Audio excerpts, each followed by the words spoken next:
Welcome to the Popcorn Popcorn Junkies. Junkies here. Who are you? Your mother.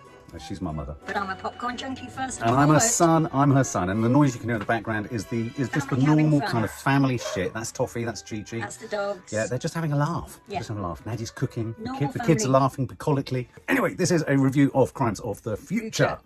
This is the new sci-fi body horror picture from David Cronenberg. And we are, as a family and as an aficionado of film, as a film student, we are huge. I was a huge Cronenberg fan. Are you? Explain to the subs that you actually went so far as to write a I thesis. started a PhD on David Cronenberg and his relationship to the metaphysical poets. Anyway, so this is Crimes of the Future. We've responded to the trailer. It looks incredibly gruesome, incredibly odd. It stars Viggo Mortensen, Léa Seydoux, and Kristen Stewart. They're the kind of main stars.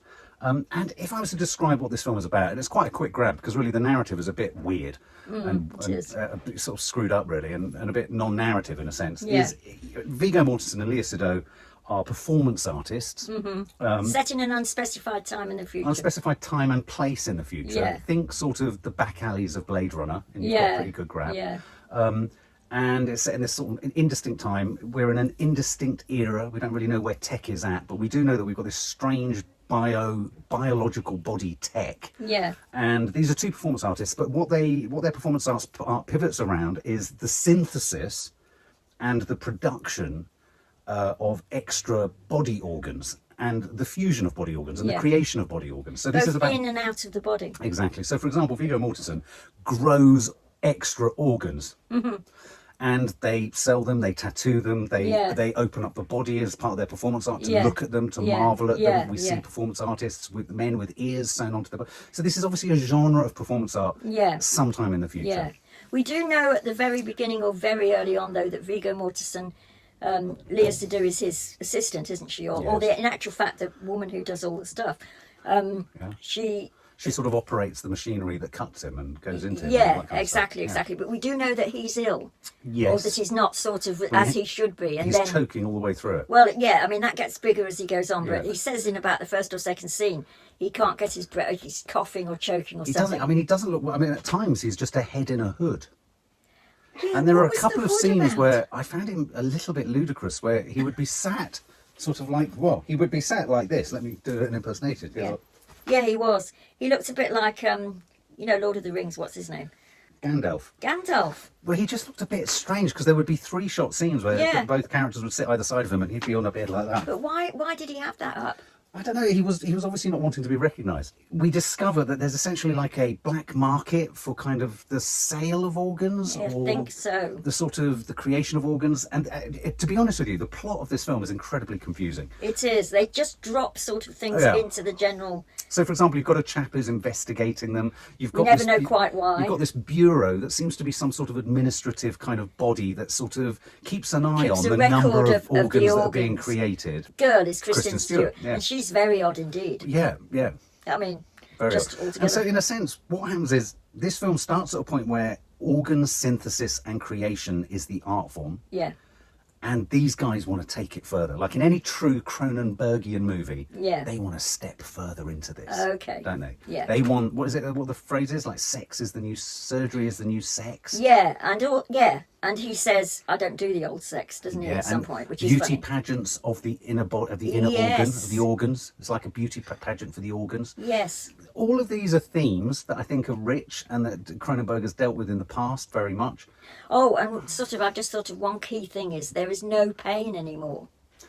Interesting. That is a key thing because when one thinks about it, that's one of the clearest messages, That's not isn't quite it? true though. There is some pain. He's in pain when he's coughing. Yeah, no, he is. But as a general rule, they say that things have got out of hand because they can't. If you can't judge pain, how can you? Think about that, guys. That's a really interesting and compelling subject, isn't it? And thought. And that's one of my things about this film. This film throws up an enormous cornucopia, an Aladdin's cave worth of ideas. Yeah. Which is why I thought Cronenberg was such a rich thing to study, because he really does. He's a thought-provoking filmmaker, and he brings up lots of topics. So you're right. The idea of where would we end up without pain? I mean, you're probably expert in this because you spend most of your life sort of parrying pain and trying to push it away with pills. Yeah, exactly. How would your life proceed if there was no pain?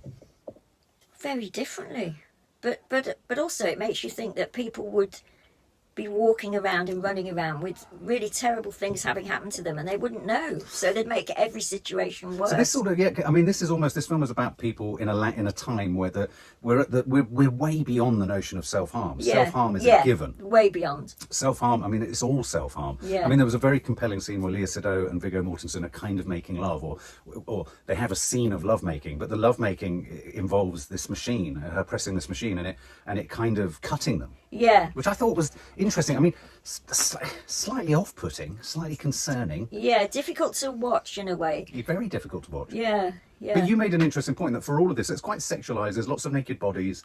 There's lots of cutting of bodies. There's lots of blood. There's lots of organs, literally. I mean, we see men with ears on the side of their face. Yeah, we see somebody sewing else ears, yeah, sewing sewing his lips. mouth. Yeah. I mean, it's pretty gruesome stuff. Yeah. But in a weird way, no, you made a really interesting point as we came out that it really wasn't. It didn't exploit women. No one was exploited. Everyone was exploiting themselves. That's very true. I mean, there was a sort of key scene in it in a way. Not the Léa Seydoux, not the two main characters, but another woman who they meet or somebody meets, and she's completely sort of. Oh yeah, they go to a kind of. I think the best analogy is this is a little bit like what was that Kubrick film, Eyes Wide Shut? Yeah. They go to a sort of Eyes Wide Shut Yes, sort that's of true. almost kind of orgy ball, but Yeah. instead of people kind of with masks, and they're cutting a woman's face. Yeah, and she's cutting sort into of it. cut all over, but there's Scarred it's everywhere. very, very difficult, I thought, as we came out, and that's what we were talking about, to do a film these days where clearly women have been the victims of some sort of, physical abuse in some way, but who don't seem abused and then Yeah, they didn't actually seem like encourage victims. it. Not at all. Yeah. Not at all. I think what this film is about how we are all victims of, in a sense, feeling less and less pain, Yeah.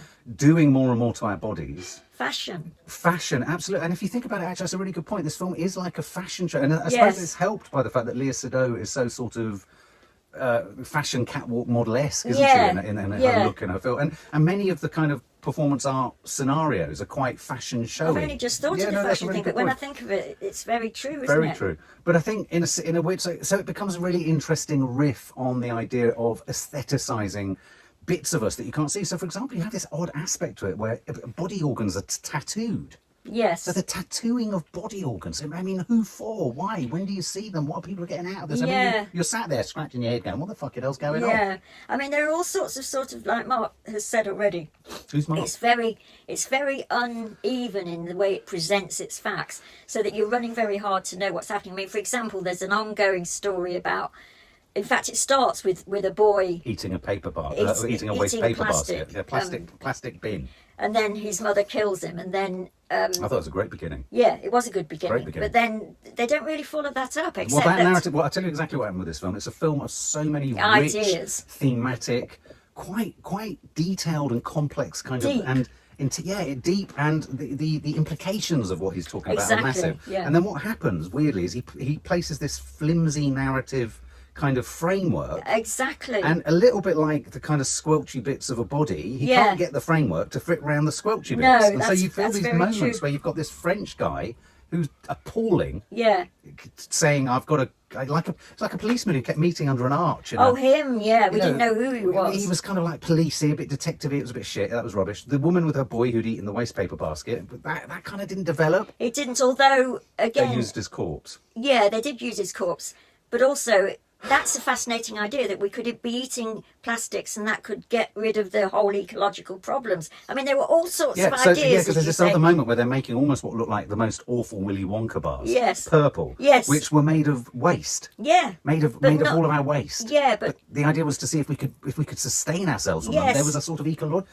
I mean, it was almost like he'd sat down one night with a long list of ideas and a lot of drugs. and a lot of drugs. Maybe he's taken far too many painkillers. Maybe he Maybe he's can't taking feel far his head. too much of something. I think he can't feel his brain thoughts anymore. Maybe. You know that he did, I mean, when I looked it up on Google or Yeah. something, the film, you know, he did a film with exactly that Same title, title in 1970. And I got very confused because obviously Yeah. all the cast was different in that. And Yeah. I wonder if this is an idea that sat with him for ages.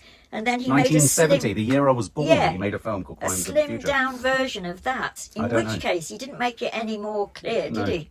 I mean, so Crimes of the Future. You know what I was gagging for was in all those interstitial pieces, all those moments, if you like, between these moments of self-abuse and kind of, you know, cutting and surgery and performance art and blades and all that kind of stuff, for all those moments where we were outside of wherever they were, I thought they needed to spend more time building a more believable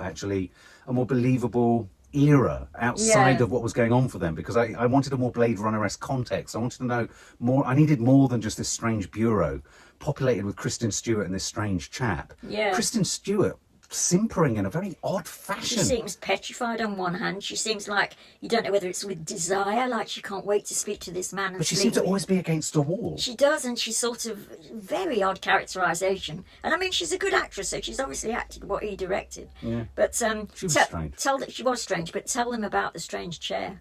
The strange chair. Oh, yes. I mean, one has to mention Well, that. there's the very odd moment where he's sat on a sort of chair that is a classic Cronenbergian chair, which looks like it's made out of bones, and Well, it's kind of made out of bones, but it's biotech in the true meaning of the sense of Yeah. the word, and it has arms, and he's feeding him food, and as he sat on it, he sort of is. I mean, this is. I mean, Mark isn't making it any more ridiculous than it is. I mean, the fact that we sit there and accept this stuff isn't just that we're Cronenberg fans. I have to confess that didn't work for me at all. No, it didn't. And I thought even in the production design, I thought the chair was it a carapace, the sort of the pod, the carapace, the sort of almost the sarcophagus almost that they were lying in. I liked that. I thought that was really rich. I thought they were really good. Yeah. But the chair. It didn't seem to serve any purpose. Well, there It seemed was to be nothing awkward about it. and painful. Yes. And he couldn't even get the And things it had to... no ergodynamic biotech sort of. And clearly it was supposed to be ergodynamic, otherwise why bother? I reckon he got it from IKEA and they built it incorrectly because it wasn't supposed to do. Viggo Mortensen, though, one has to say, whilst Kristen Stewart was odd, Viggo Mortensen plays it so straight. Great. And Leo. Yeah, they play it for real. So, I mean, you do believe it because of him. I mean, how two actors can play a scene where he's standing in a sort of alleyway and he's had a zip surgically placed into his stomach. Yes. And she unzips his stomach and licks and kisses the inside of his belly. Now that's true. And I believed them. Oral sex. It was, in a different way. It was the oddest kind of zip kind of. You wouldn't really want Cronenberg for your grandfather, would you? For a grandfather, do you know what I mean? I mean, do you think he's suspect? I think if you were sitting around Thanksgiving with a turkey, you'd be like, what's he thinking about? Yeah, his son Brandon. Yeah, he made that film recently, didn't he? I can't remember what it was. Maybe he needs to hand over the reins. I hate to say that, though. But... Well, okay, let's sum up then. I for me, as a Cronenbergian sort of scholar, I would almost go so far as to say I'm a Cronenbergian scholar.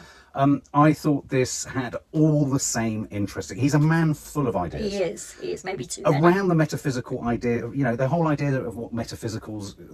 The metaphysical aspect of life. What are we? What isn't us? What's the meaning of us? How do we fuse and become one with each other, with the world? How do we relate to our bodies as a body versus a sort of spirit and all that? Yeah, he's great. I mean, he is a metaphysical poet. Yeah, he is. And I think he has, in the smallest of sort of ideas, there were complex ideas and thoughts and everything. And I think this film, I used the analogy when I walked out, that whereas most of his other films are brilliant novels, not all of them, he's made some real turkeys, but they're brilliant novels. This, for me, was like a really interesting and diverting collection of essays.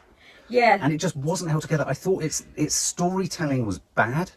I thought its sense of place was awkward. I think it got confused. It didn't know what it was telling. I think it had narrative threads that it didn't need, like with the woman, with the boy. And I think, personally, it would have been a much stronger film, and much more like The Fly and Dead Ringers and many of his other films. If it had been, I thought we were going to get Léa Seydoux and Viggo Mortensen wanting to push the boundaries of their art to the point where it's self-destruction. But it didn't really even get there. We kind of just ended on him taking a bite out of a Willy Wonka bar, and I sort of thinking, I know. It was, well, yes. And so I would say, I think personally, I think it's a misfire for Cronenberg. It's nice to see something, but I think you don't want this to be the last thing you remember Cronenberg No, for. That's true, because as we went in, I said to Maddie, because Maddie came with us and she doesn't really know Cronenberg, and I said, I always get nervous, always used to get nervous before a Cronenberg film, because he can be so off the wall and sort of batshit crazy, as they say. But this, although, as you say, the ideas were, it's so sort of doesn't go anywhere. And we're so not invested. It did feel a bit dated. Yeah, it felt really dated. It felt like we were watching him riffing on stuff that we've done, really. Yeah. And even the kind of, the beauty contest for the body organ. Okay, we've kind of had that. We've got shows like Botched botched up or whatever it is Yeah. on TV. We've you know plastic surgery and our relationship with it, and tattoos even, and the removal of tattoos. We're A so Videodrome where we had the thing yeah, going. we're so engaged with all that stuff. I mean, like for a moment, Léa Seydoux had beads put in her forehead with no explanation. Yeah. Yeah. Anyway, so what would I give it? Far more ideas than actual. Yeah, far more ideas, and this was a bunch of ideas, kind of, and he just happened to have nowhere to go, and he happened to have a camera and a brilliant cast, and just filmed a bit of shit, but it just didn't hold together. No. I would give it, because there were great ideas, I'd give it 50 out of 100.